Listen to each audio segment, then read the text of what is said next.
The thing about following trends is that it's really dangerous because nobody's going to believe you if you're going to continuously following trends and changing who you are, and then something that a lot of people are going to do anyway, right? So you're going to compete constantly with other people on chasing trends, and just a very boring and hard race to win. I think where I'm coming from, the art world, it's our creative side is not a competition. It's just what it is. It's our vision. It doesn't mean that we don't listen and we don't think sometimes we can connect with what people are looking for. There is a middle ground in some areas that we, of course, trying to find.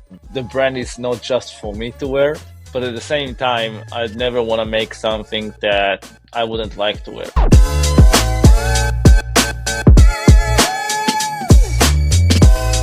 Welcome to Ride to Success, the podcast that takes you on a learning journey to one productive, creative, and active life through the power of the bike. I'm your host, Pedro Couto Lopes. You can find me on LinkedIn under my own name, and in the podcast, I explore cycling's global trends, community needs, innovative business strategies, and the journeys of remarkable individuals in the world of cycling.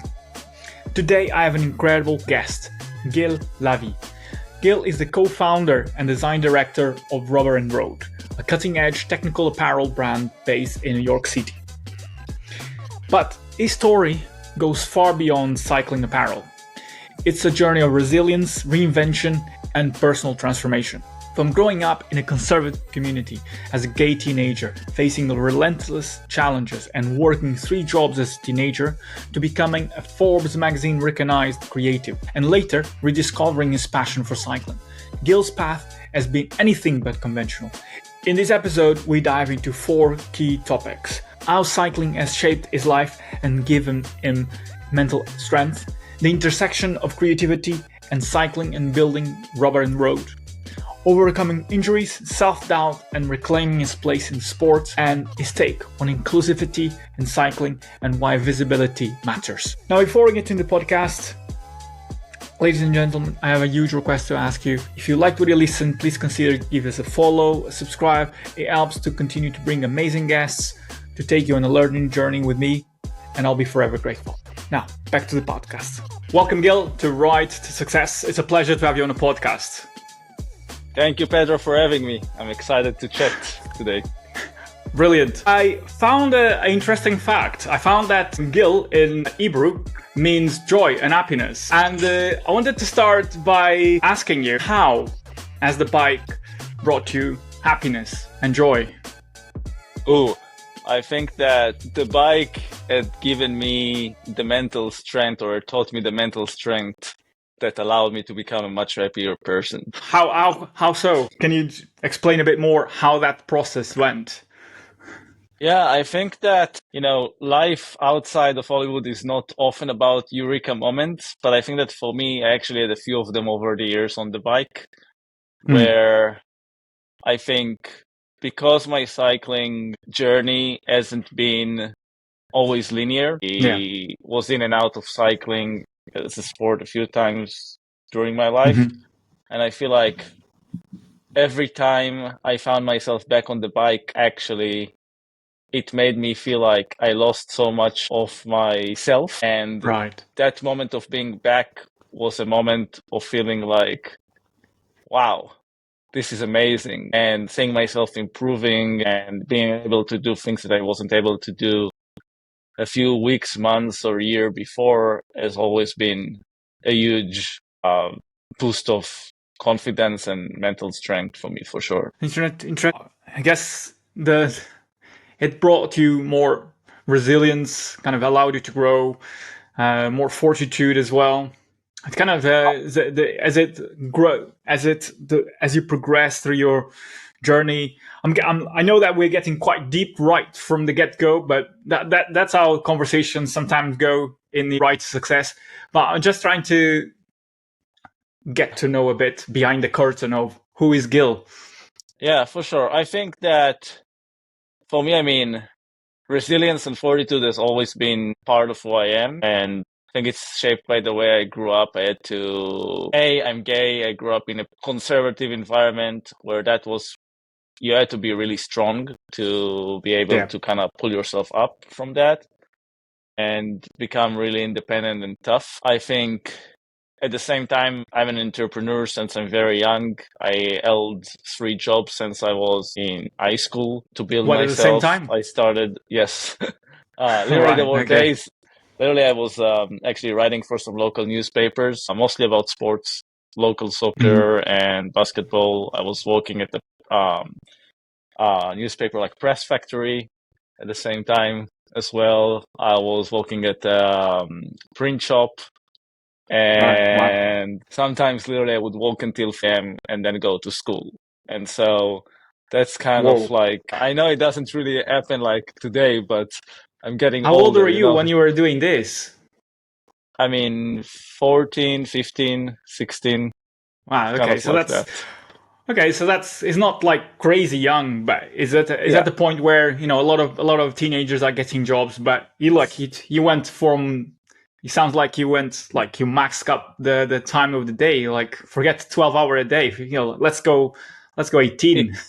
yeah, yeah, yeah. And I think that's something that I think a lot of it had to do with the fact that it was very like, when I grew up back in like the 90s, right? It was kind of very clear to me at that point, even if it wasn't the case fully, that I'll need to find a way to get out of where I was pretty quickly. Is that because And the very close community you didn't feel comfortable? I What was mean, the reason for it? I mean, it was clear that like being like the gay kid in a small town, I think that like it wasn't like a good idea to stay there. And Right. Okay.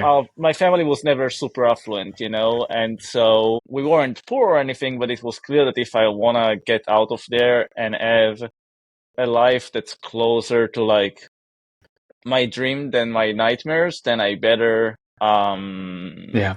start building my life early. And I think also in a way, when I had like, for me, it was pretty clear that I was different already in middle school, and that was already tough back then. But in high school, I was actually there was a class that was dedicated to athletes at school. Oh, I wow. was Okay. somehow don't not because like I still don't know how I was placed there. Don't get me wrong. It was mostly people who were far more talented than me in basketball, Right. soccer, swimming, etc. Yeah. Yeah. For whatever reason, I was placed at this class. I think more because of my interest in writing about sport than any of my athletic Ah. achievements. But for whatever reason, the school thought this would be a good place for me. That was actually like time that I really enjoyed, and I was mostly running at that point. But I actually came out to one of my friends at that period. And the day after I did, I walked into school and it was basically on every blackboard on class. Wow. Okay. God. And so, Wow. and so that was also like a moment where it was very clear, like from that moment on, like probably like that allowed me to focus more about on work and building my life in different way because Hmm. after that there wasn't much to be, yeah, like it was clear that I'll need to pull myself out of there in a bigger way. Yeah. Yeah. It sounds like that's the worst experience you can have. Right. You were vulnerable to a friend, hoping that it would bond you together more, and that bond, that trust, was essentially ruptured. And even worse, it just everyone started, I guess, knew about it, even though you didn't want that to come out. For sure, Hmm. but I think that, I mean, in retrospective, it's all good because it's the things that like help me become who I am in terms of like giving me the strength and the stamina to work as hard as I have and get me where I wanted eventually in life. Yeah, I mean, and worked. You have worked. That's no doubt about that. Holding 3 jobs at 14 or 15. Yeah, that's a lot of commitment. I mean, is you finding work as like a coping mechanism to just get out as quickly as possible of the situation you were in?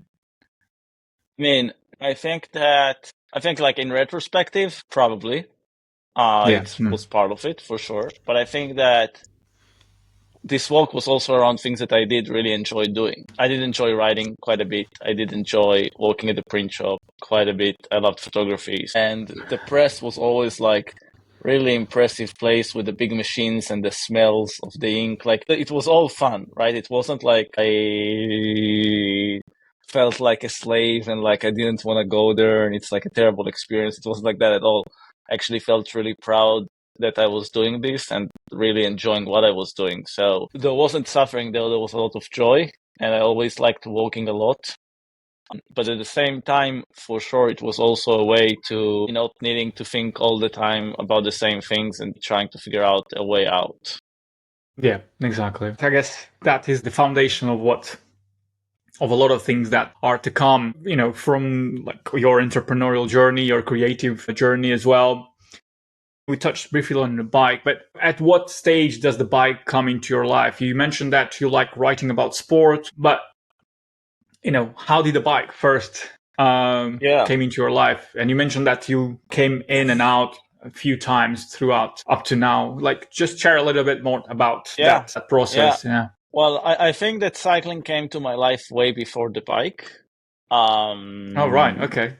Interesting. Go on. because my dad was a cyclist, and Ah, even when he was older, he would still commute to work on his road bike, like it's like 30 miles each way on a daily basis on a highway, which wow. I thought was like pretty nuts and psychotic. But when he was young, he was on one of the first teams actually in Israel competing. He was competing in national championships, etc. He was pretty like Okay. dedicated to that very early on. And I mean, in the early 90s, all you had in Israel was like just like two TV channels that were mostly talking about things that happen in the country. And then mid 90s, you had cable TV coming in, and Eurosport was like a thing. And then pretty much the only thing my dad would watch would be the tour and cycling, etc. And so it was kind of his world. I mean, I used to ride a little bit of BMX bikes here and there, but nothing serious at that stage of my life, right? It was more like Yeah. something that my dad was into and like a way to spend time watching with Well, him yeah. cycling. So every July you'd be spending the afternoons watching the Tour de France with your dad. Whenever he was home, whenever, yeah. And so, and so that's kind of like where cycling came from. And I thought like these places looked freaking amazing, right? So it was less about the idea of, at that point, the sport, but more like a way to see places that you don't really see. Like, it's not like you see like travel shows about Mont Ventoux, right? But you see like I these mean, insane videos of it, like at least me, like as a kid. But like you see yeah, this yeah, for insane sure. video and you're like, where is this place? I want to go there, right? And so in Yeah. my teens, when I was in New York actually, and there was more distance, I walked by a bike shop and I saw a beautiful bike, and I felt like that would be something funny if I tell my dad I just got a bike, Did you right? get the bike? I got the bike, and that's kind of like how it started. It was more Hmm. about a way to thinking like about connecting with my dad more from a distance, if that makes sense.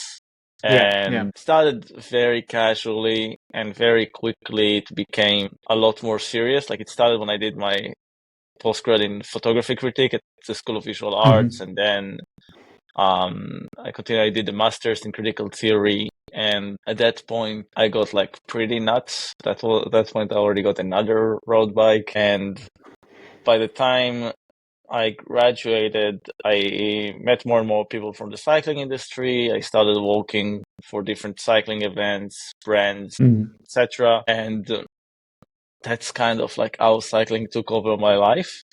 And I think because I do have like quite a few control issues when it comes to like overworking, it's also how often it's been tough to like stay on course with cycling, because like when we started Okay, I Rubber and see. Road, one of the things that um maybe I overdid was the idea of like we're gonna be here 7 days a week.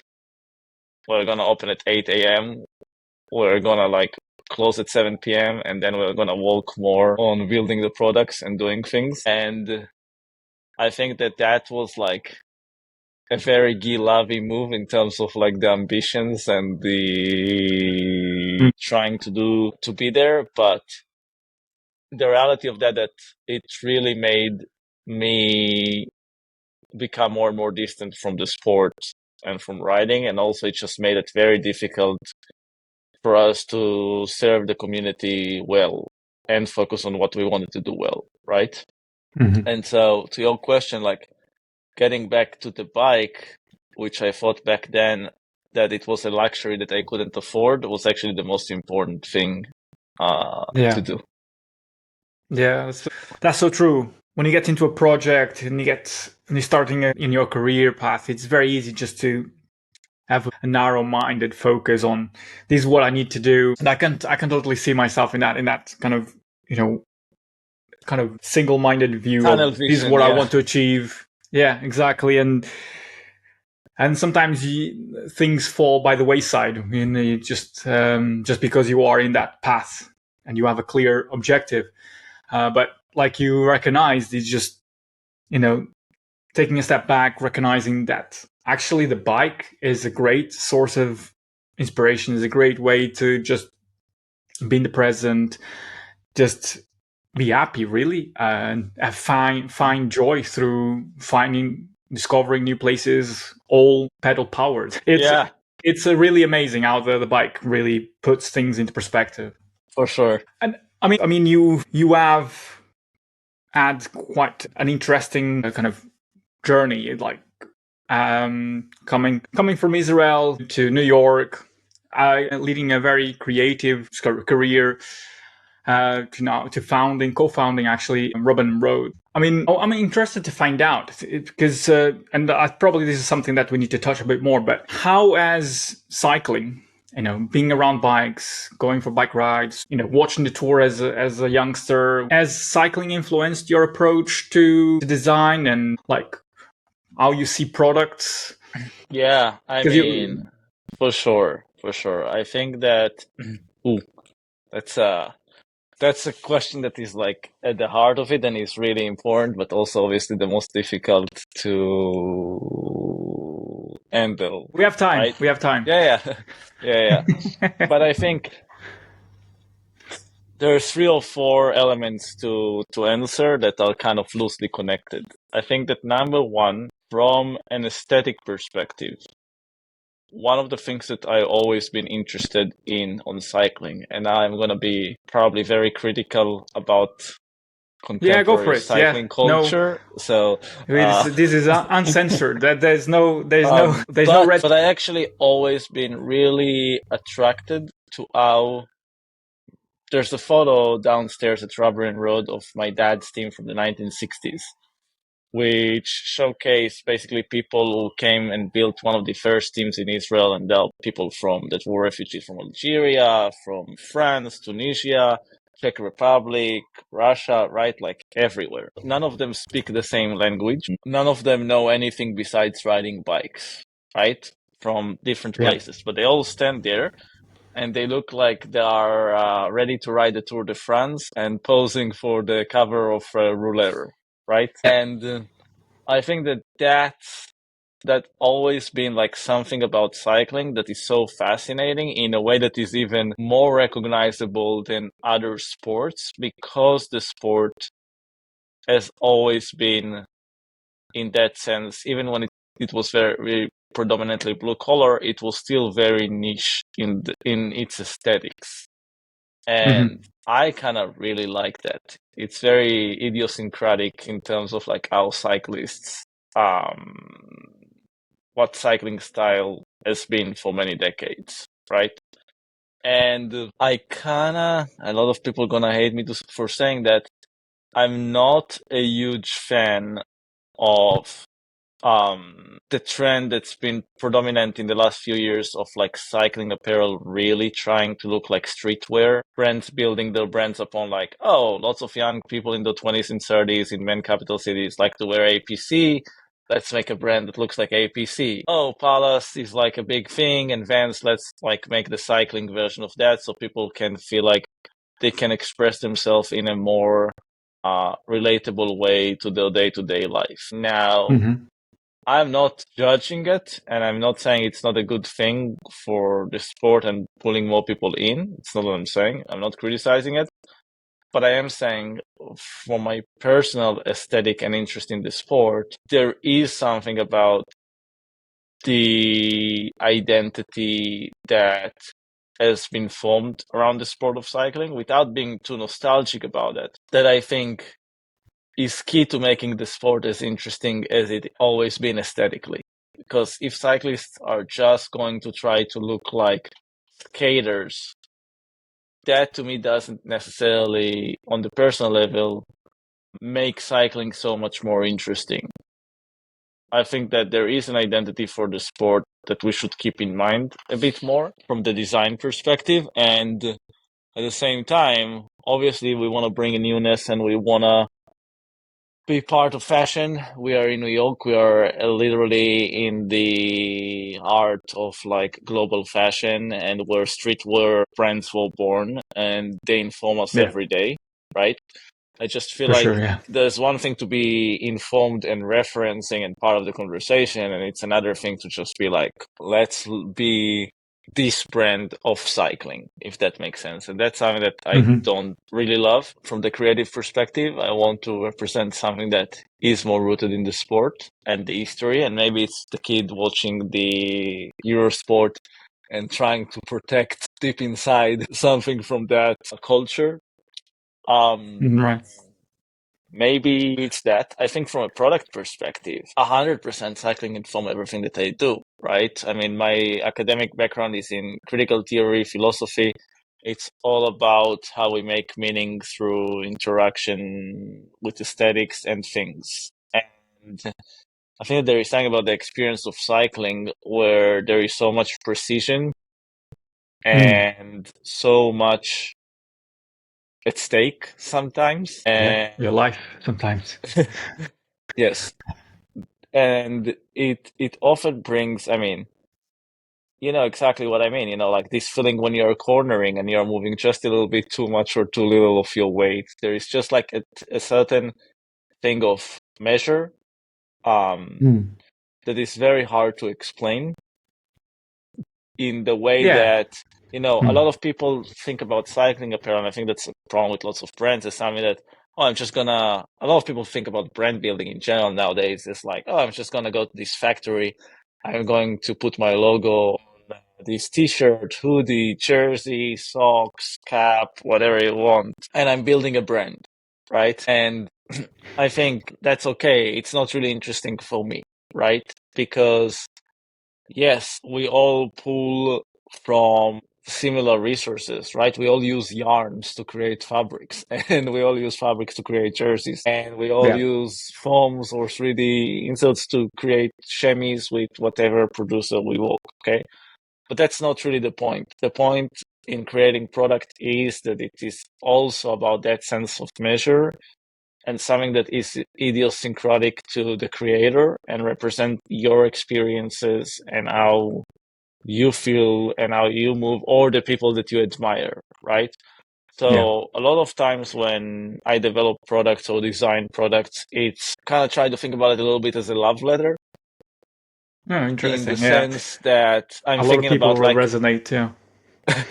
and the way that I'm thinking about an athlete that I like in a certain situation, I'm thinking like, maybe I saw an image of them, or there is like a memory from a race or something like that, and I'm thinking about something they wore and how they wore it and how they moved in it, and maybe I thought this really sucked.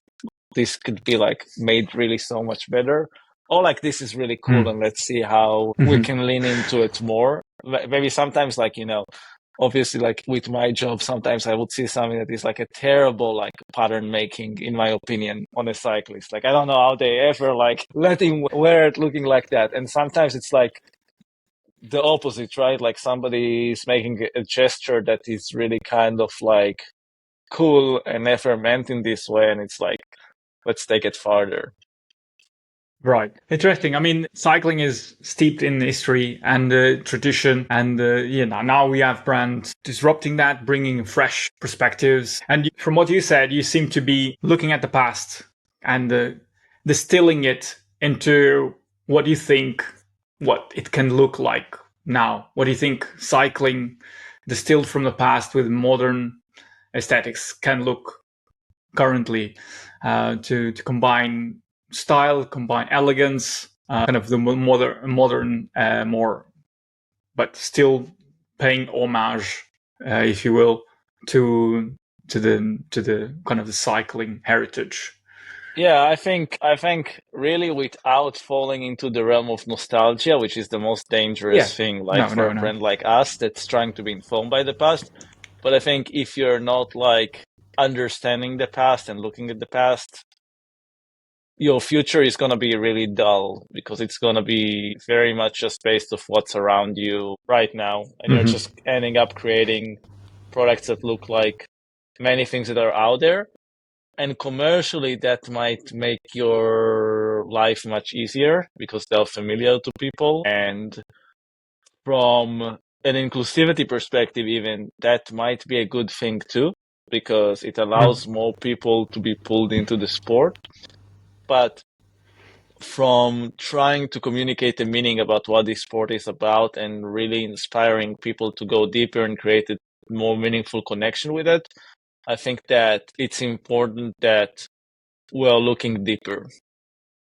Yeah, I mean, it's interesting to speak about aesthetics, because nowadays we are bombarded with reels, social media, and you start noticing patterns. You start noticing kind of the like solid color, the pastel palette, the beige palettes, and you see some of brands following those trends. What is your take on this?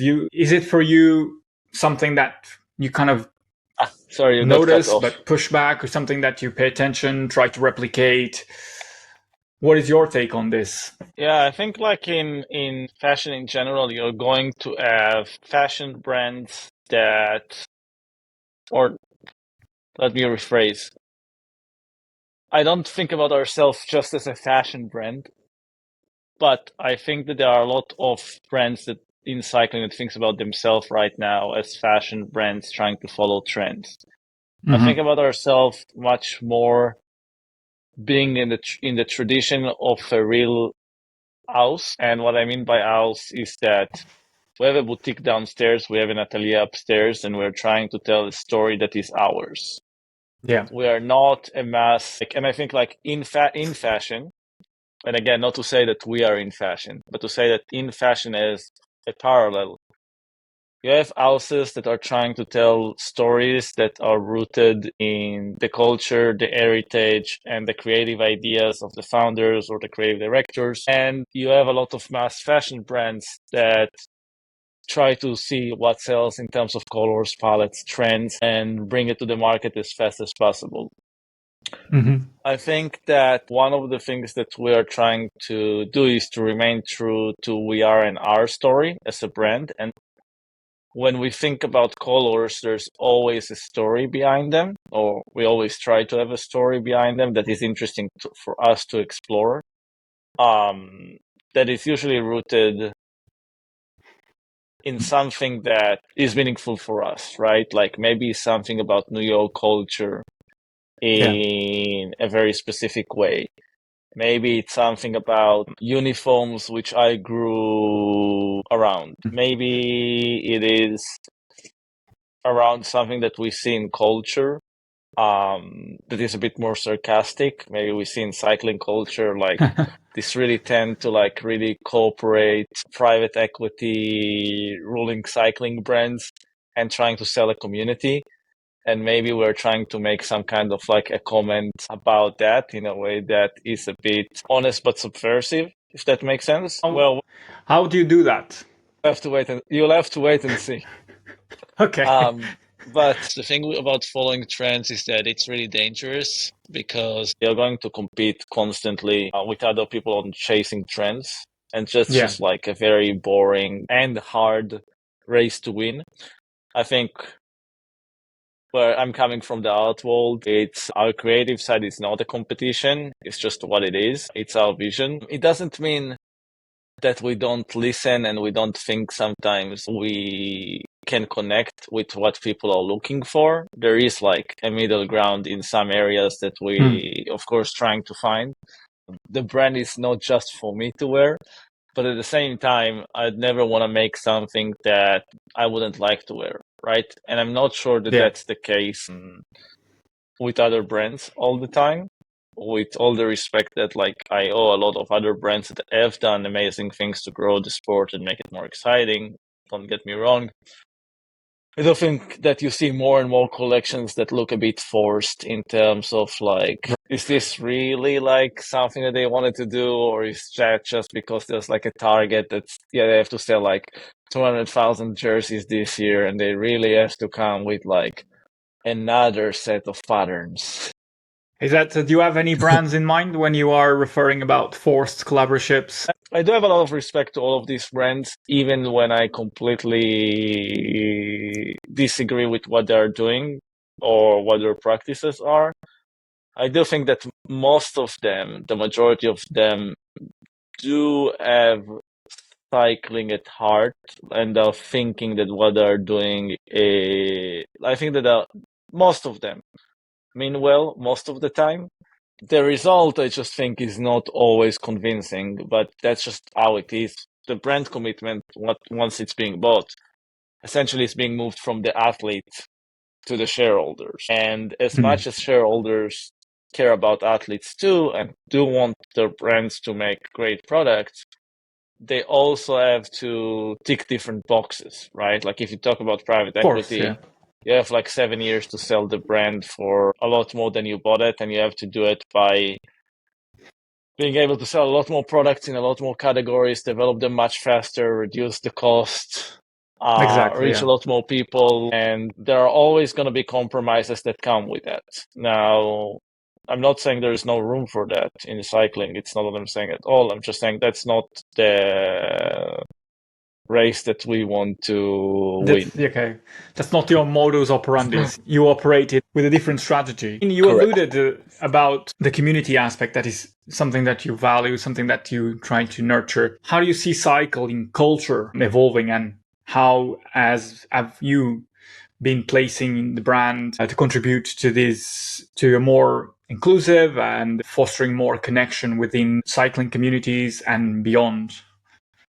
Yeah, I think that a community, it's what created Rubber and Road, right, from the get-go. At the same time, we had our own struggles with that. I think that as an independent brand, it's a lot more challenging to try to give back to the community than it is for larger brands that often have the cash flow and investment to allow them to do a lot more things that maybe are not as feasible for us as an independent brand, Yeah. that people feel like they can benefit from. And so in that sense, having real connection with the community that support the brand is a lot more important, because it's not just about the brand giving things for free. It's actually about people feeling like they get value from knowing us, using the product and understanding what we do. And it's a challenge because from day one, we started Rubber and Road really not to make clothes, but to show people what they can do with bikes, where they can go. It was really a way to share routes, rides experiences, ridings. That's kind of like how things started. And Did you have a hub when you started? Was it, or it was just like a group of friends just putting together? we started like, during COVID, and it was impossible for people to meet or get anywhere together, right? So we started really as like a chat box where people can chat with us on like a Squarespace website, download routes, look at stories, and buy a few things. And we would deliver them by bike in NYC. Okay. And we sold other products that we used and believed in and weren't really existing in the New York market or the US market at all at this point that we will bring in, a bit kind of like what Mike Senior did with Specialized in California in 1974, coming back from Italy and bringing a few things that he would sell from Italian makers. I was traveling a lot to Europe. I saw a lot of brands that really didn't exist here, be it in bikes, wheels, apparel, etc. And it was really like that. Like I got to know some of these brands, and it started with maybe a box that was $2,500 that we invested in, that we were starting selling products of. So to me, the community is a lot more about finding the people who care about what we do and finding a way to make the products more meaningful for them. That's what it is for us now. We also lead rides in the community as a way for people to learn more about cycling, because the New York cycling community has always been our greatest inspiration for the products we create and for starting Rubber and Road. And I think we really fucked up at a certain point in terms of how we dealt with things with this community within that transition between being an independent small business and a global brand. Yeah. Yeah. Just give it a bit of a context for the people that are not familiar to what you are alluding to. You are referring to an incident where a group ride was advertised and somehow there was a miscommunication and it got blown out of proportion. I think it was really, really sad miscommunication. I think that we never really made clear what our expectations were from people who were coming to these rides. And as these rides became more popular and attracted more people that had less personal relationships with us, that became an issue, that it wasn't really transparent. And then basically there was basically things really blew out for proportions, and I made private apologies then, but I never really got a chance to speak about it publicly. Very good. I mean, well, thanks for sharing that. Well, I guess one of the key aspects of building a business is that sometimes we make mistakes, and those mistakes, sometimes we don't see them very clearly at that time, and we are then called to action to rectify those mistakes. And I guess the important part is just to acknowledge that there was a mistake and recognize why it happened, and make sure that in the future it doesn't happen, because none of us are perfect. We make mistakes. That's how humans operate. Just a quick break on the episode. If you are enjoying this episode, make sure to subscribe to Ride to Success on your favorite podcast platform. Leave us a review and share this conversation with your network. It helps us to continue bring amazing people for us to go on a learning journey together. Now, back to the podcast. I think you are in a position, and correct me if I'm wrong, but I think you're in a position that has a unique perspective on this with the LGBTQ plus advocacy and sports gaining a lot of visibility, rightly so. How can cycling brands, yourself, communities that in this case you are nurturing, you're building, create a more welcoming and supportive environment for diverse people, diverse athletes that are cycling or are not cycling, but could potentially be interested in getting on a bike and going for a bike ride? Yeah, I mean, I think cycling is already so hard as it is, right? Like it's a terrible sport. I love it, but it's terrible in how honest it is, right? Like that's the fun part about it too. But I think, where should I start? I think something like 60%, I read recently a research. So let me scroll back a little bit. Yeah, go for it. Yeah. One of the biggest moments that happened to me about like around 2 years ago, I think maybe three. Time Out magazine actually invited me to talk in a forum of like New York entrepreneurs who own their brands for LGBT week, for the Pride Week. It was kind of like the first time in decades, maybe, that I thought about my identity in the context of my business. Does that make sense? And I'm Yeah. not sure I love the word identity because it's like, but yeah, like about being gay in the sense of the business, right? And I think while I've been out for the majority of my life, I did feel like it has always been a challenge for me to put myself out there and connect with other people as an athlete, being gay for sure.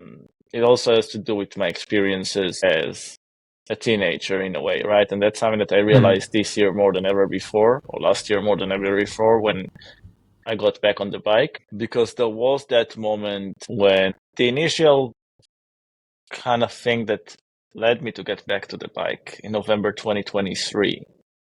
I was in Mallorca to design our pop-up space for Mhm. spring.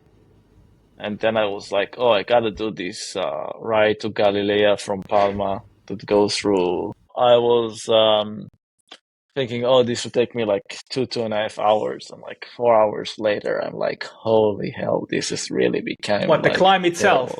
The climb No, itself. the route. No, not the Oh, climb, the the route. route. Oh, the route. Okay. Yeah. No, the climb was probably about 30, 40 minutes. Then, I mean, I've done it this year in under the 20 minutes, but basically that was like pretty crazy. I was pretty shocked, like how heavy and out of shape I got, right? And sounds really silly, but like when I got back to New York, I scheduled my first annual physical in a few years because I was just walking like maniac at Rubber Road. I completely neglected it. And I was thinking like I must be sick. Like literally. And so I knew that I was like heavier, don't get me wrong, but I didn't realize that I was like over 200 pounds. And so when I went on the in the doctor's office and went on the scale, I was like, holy hell. That is insane. Okay. Right. And so from that point, I was like, I have to lose some weight. And I didn't think about, oh, I'm gonna get back on the bike. It was more like I gotta like not die by the age of 40, more kind of thing. Um, and so I started riding more and more really easy. It was literally like zone 1, 2 rides. And then I showed up in Mallorca again to build the pop-up for spring. And it was important for me to keep riding and to do better on that ride that I've done in November. But I still didn't think about it as training, right? Okay. And then one one evening I went and did another ride after walking on the space and called it Clavent, something like that. And I had a really weird experience. It was kind of like chilly night in March and chilly evening, and it was like towards sunset. And I was like all alone throughout the ride. I didn't see anybody. And when I was climbing, it got colder and colder. And for whatever reason, I don't know why, I can't tell you why, I kept thinking, like really starting to feel like a bit paranoid. Thinking about lots of kind of really negative experiences that I had in middle school, in high school. Feeling weak, feeling kind of like unable to protect myself. What if there is somebody there, like really becoming a bit like crazy? Mhm. What if I'm like putting myself on the bike now, nobody's here, I'm like in this kind of like situation, somebody can like come beat me up, like really it kind of got like a little crazy. Okay. And I think that night a lot of like difficult moments came into my mind when I was like trying to go to sleep. And at that point I felt like, I've been riding my bike kind of years, trying to not hide myself, but never really feeling super comfortable being visible in any way Hmm. on the bike as an athlete or talking about who I Okay. was and stuff like that. And I felt like if I was going to stay on the bike, I have to A, become a lot stronger to feel a lot more confident in myself. Yeah. And B, also, I need to become more visible because I'm the only gay cyclist I know, pretty much, besides my husband who rides a little bit as well. But like, and then around the same time, I was reading a lot of like reports from like the Trevor Project, which is like LGBT advocacy group that helps mostly like gay teenagers. That about like 60 maybe percent or 70% even of like gay youth today are scared to participate in sports. I don't want to be wrong about the numbers, but I'm not sure. Only something like literally 1% of gay athletes are actually open to their coaches and teammates, which is like insane. Right. Yeah. Um, something like that. I'm not sure about if that's the exact number, but it was something that was like mind-blowingly low figure. And I definitely felt like it's kind of tough to say like what brands should do about that, because I feel like, again, cycling is really tough. Like we obviously have like a little sticker on the door, but that's not really like that unusual. I think that like athletes can do a lot about it, right? Like I think for me one of the biggest moments was to see Lewis Hamilton putting on the gay flag on his helmet. When he was racing in a country that basically bans everything gay without mentioning names too much. I think that was like a really powerful move from an athlete, right? I don't think that like, and maybe I'll change my mind one day, but I don't really think that like a brand putting out like a gay flag or printing like a gay t-shirt is really the thing. And I don't know. I feel like it's such a difficult question that kind of like throw me back almost to like the community questions in general.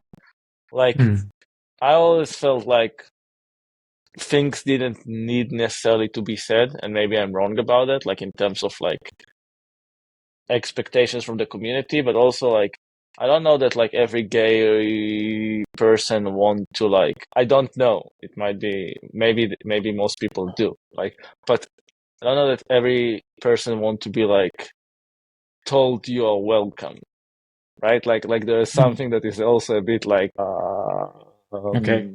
like I don't know So, that, right? Like I didn't feel like I wanted the brand to tell me, oh, you're well. Like I wanted to feel welcome in a more natural way, maybe. yeah. But I think it's really such a difficult question. Yeah. I mean, it's interesting that what you're saying about, well, from your experience, not necessarily wanting to, that experience of you not necessarily wanting to be explicitly say, well, I'm gay, welcome me in. But as in, because there is kind of natural bias or prejudice underlying within, but I think there is ways of brands to not just superficially, like you said, making a T-shirt with a pride flag or something like that, but of making strides in like making, for instance, group rides where are specifically for LGBTQ people that identify with LGBTQ. Yeah. Like Yeah. creating like those, for instance, small things like that can already help people feel Yeah. more welcome. I mean, to give you an example, in London there is a club that is a cycling club that is specifically dedicated to the LGBTQ plus community. Yeah, I think New York has one too that is pretty small, but how should I say it? The issue is that I don't know how to say it in a way that like would resonate, right? The thing with that is that Just say my it. interest Just in say it. cycling, my interest in cycling is cycling, right? It's not being gay and it's not networking, right? I love the sport. And I think that, let's say, years back, I actually did try to like engage with like one of these clubs in New York. I don't know about the one in London in person. And it was really very far from what was interesting me cycling wise, right? And I think Okay. that's where it's kind of like, I think a lot more tricky in a way, like in my opinion, at least for somebody like me, right? Yeah. Because I think it's really important to see more people on bikes, more diverse people, and create opportunities for LGBT people, as you say, like a club that is dedicated for it. I think that it's amazing on the social level and also on like the mental level and empowering people. I know there's like lots of like youth problems like that are meant towards like LGBT youth. In New York, there is one called Fearless Flyers, which is also very small. Lots of this problem, like, but again, kind of like my point is, I'm not interested in being put into like the gay bucket and like you Yeah. go ride Okay. with gay people, right? Like, Yeah. not in the Yeah. slightest. And I think that's kind of like where it's a lot more challenging, especially from like a brand perspective. Back in the day, we actually had one gay rider on a team we sponsored, and he wanted to do like rides for kind of like specifically for the LGBT community. Didn't it didn't really work in New York, at least for us, in any way. Like it wasn't something that I think maybe because New York is more accepting and open in a way, or maybe Yeah. because it already has like a gay club. I don't know. But I think that it's just really difficult. How do you pull in and make people who are actually interested in cycling as a sport feeling like they can express themselves more fearlessly, especially young people. You know, Hmm. I think that's really difficult. But I think that if you really love cycling, the question is like, how can you feel like it's not comfortable? And that's part of the reasons why I'm here talking about it, right? Yeah. Exactly. Yeah. Um, um, and I'm kind of sharing a lot more of these experiences on my personal Instagram. But what can we do as a brand to like make somebody in their 20s or in their teen years feeling like they can be themselves on like their college cycling team or whatever, or trying to get into a team? That's really difficult Hmm. thing for a brand, I think, to be involved with. And Okay. I think like this is where the difficulty is, right? Like that's like where it's a lot more challenging. I think people who are out and are just looking for a social outlet, those exist for a while, right? And Hmm. many Yeah. brands can like partner and empower them. But I'm not sure that this is where the biggest challenge is for like gay Hmm. athletes. Okay. Yeah, that's definitely presents any, I guess, presents the problem in from a different angle, and they kind of actually touch on a much more important aspect, which is the like, I guess, a more societal problem rather than the Yeah. brands. And I think the prejudice that LGBTQ plus community faces from coming out, that's from certain people, that's perhaps where the what needs to be addressed, because that's then to Yeah, build and, I the think like space in and the trust.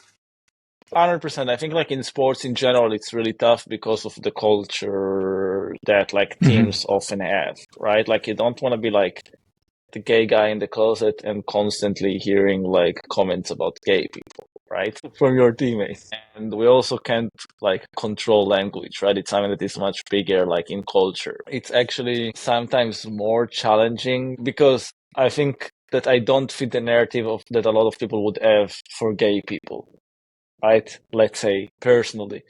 And I think that also can be a challenge for some people sometimes, because I think for a lot of people, it's okay if like it's this gay guy who kind of makes fun of himself and he's very feminine and he's very this. Yeah.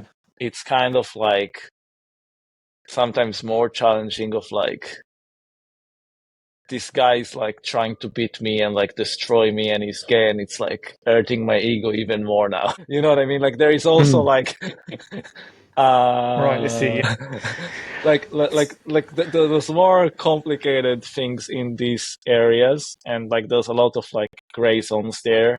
And yeah, I think it's but somebody once told me, F a joke enough. No, something he said something like, if you'll ever drop me, I'll take my bike and I'll jump from the George Washington Bridge into the river. Whoa. Like in the Wow. Okay. context of like, you know what I mean? Like, and so I think that there's a lot of like different angles that Yeah. this can be played, like if somebody else, it's one thing, but if it's like somebody like you, that's like, I'd rather die, basically, And so I think that there are a lot of levels that where this is a challenge. Hmm. It's not that simple. And also, I think I'm not that strong, right? Like I'm not that great of a cyclist. I might be better than some, but I did get to meet like now some like a few weeks ago actually on a podcast, a gay cyclist who is like been like state champions at like 6 different states, like 15 times or something, right? Like that's also a different position to be at in terms of like putting yourself as an athlete, right? So the experience is not really the same It's for any different. of us, but yeah. Yeah, with my question, I was not trying Yeah, to pigeonhole people. The experience that people have from coming out, from being gay and living in a society, that they may face prejudice at different levels as an athlete, and everyone has their own experiences, and there's not one solution to fit them all. So it's really a very complex it is, issue. it is.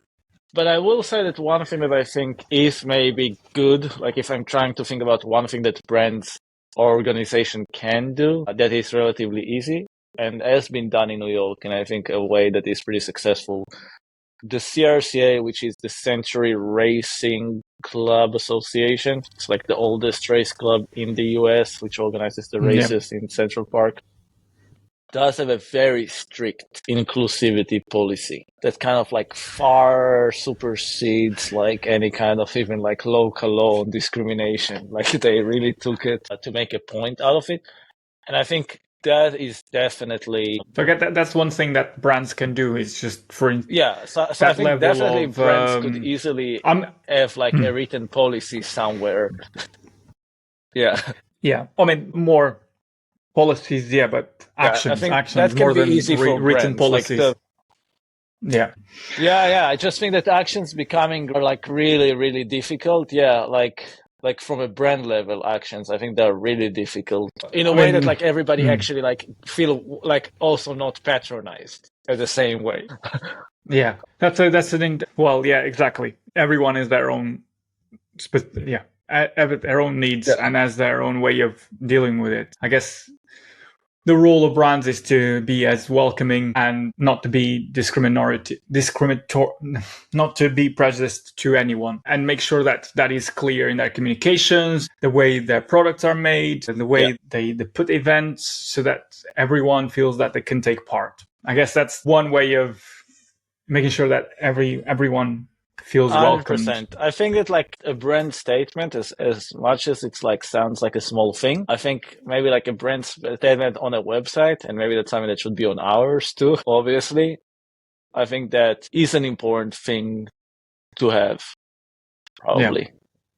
Yeah, For sure. I wanted to, I mean, touching upon cycling, touching on an experience in cycling, your love for cycling. What is the kind of one or two, three, whatever lessons that cycling has taught you over the years, and that you think, I mean, myself or any other cyclist or even non-cyclists can apply to their own lives? I think patience, especially coming back this time around, because when I saw myself like on the scale, like 55 pounds heavier than I was now, and super weak. I mean, like it was crazy. I felt like there is no freaking way I can get back to shape, right? Like it was like that. And yet 6 months later, I was already like almost 55 pounds lighter, and like within that year I doubled my watts per kilo. And I think it definitely taught me perspectives of like a lot of times things that seem completely impossible at the moment, very possible. And a lot of times where I felt like, oh, there is no way I can get stronger, or there is no way that I can improve my time on something like throughout my life. And then you find you can unlock something in you that is like, I had no idea that I had it, you know? So that's like one lesson, that you really don't know what lies ahead and what's possible. What you see now doesn't really mean anything about how life is going to be in 6 months from now. I think another thing is that judgment doesn't really help anything and anyone, right? Like the second that, again, it's related to the first point, but like if you're starting to judge yourself or others, it really hinders the progress of what you can become. And I think that's where compassion really gets to be the third point. Because if you want to make progress, you have to let go of that feeling of like, I failed that workout, or I failed this, I can't do that. This is who I am now. You have to give yourself a lot more compassion that maybe you just had a bad day, maybe you've done you didn't sleep well, you didn't eat well, you made some mistakes with your training, whatever, and like understand that even if with the very competitive nature that we all have, compassion still matters for performance too. Yeah, very, very wise. Very wise. I mean, yeah, it's you have to be, that rings true, because if you don't love yourself, then, there is no way of making progress as a person, because you're not valuing yourself really. So that's key. That's key for growth. I mean, this question is quite apt, following up from what you just said. And this is a question that I ask every guest on my podcast. What does success look like to you? For me, success is like every time when somebody tells me, I used to wear this and this and that, but I tried your product and I don't understand why would anyone ever wear anything else. Success is somebody coming to me, not to be too arrogant, and asking me, how do you feel after you created the best kit in the world? And the reason that this is what success means to me is that's why I come here every morning and walk till dark. And that's why I also spend a lot of hours on the bike, because I want to give people an experience that is incredible and unforgettable. And I want them to think about my brand and me and what it means to them in a way that's really different and positive than anything else out there. So that's what success is to me. Taking it and making it a little bigger and being able to, and that's really difficult, being able to reach more athletes without compromising on the product we make. And that's really, really, really challenging. Yeah, I can imagine the scale is a problem for many businesses, especially For small sure. businesses. Yeah. So it comes to the point of the podcast where every guest leaves a question to my next guest, not knowing who they are. So the question for you is this. So imagine you have a network of billboards in New York City. I've adapted slightly the question here for New York City. Yeah. Imagine you have a network of billboards in New York City. What sentence would you put in them? Ride your bike. Very good. Very good. Brilliant, succinct, to the point. So, Gil, now is the time for you to leave a question to my next guest. What question would you like to leave my next guest? What was the toughest moment you ever had on a bike? Very good. I'm sure it's a great conversation starter. I can think of a few moments where I had really tough moments on my bike. So it's a great conversation starter for sure. Gil, it's been a pleasure getting to know you more about who you are, pulling the curtain on your story and sharing, kind of your more vulnerable moments in your career, in your entrepreneurial journey, and what success looks like to you. So thank you for your time. Thank you so much for having me, Pedro. Wow, what an amazing episode with Gil. I have 3 key takeaways from this episode. I think the first one is progress takes patience. The things that feel impossible today can become reality in the next 6 months. Second one is authenticity is everything. Whether in business or personal growth, staying true to your vision matters. And community and inclusivity in cycling need real action, not just words. And of course, as Gil said, ride your bike. If you enjoyed this episode, make sure to subscribe to Ride to Success on your favorite podcast platform. Leave us a review and share this conversation with someone who needs a dose of motivation. I'm your host, Pedro Couto Lopes. You can find me on LinkedIn under my own name. And until next time, ride to success.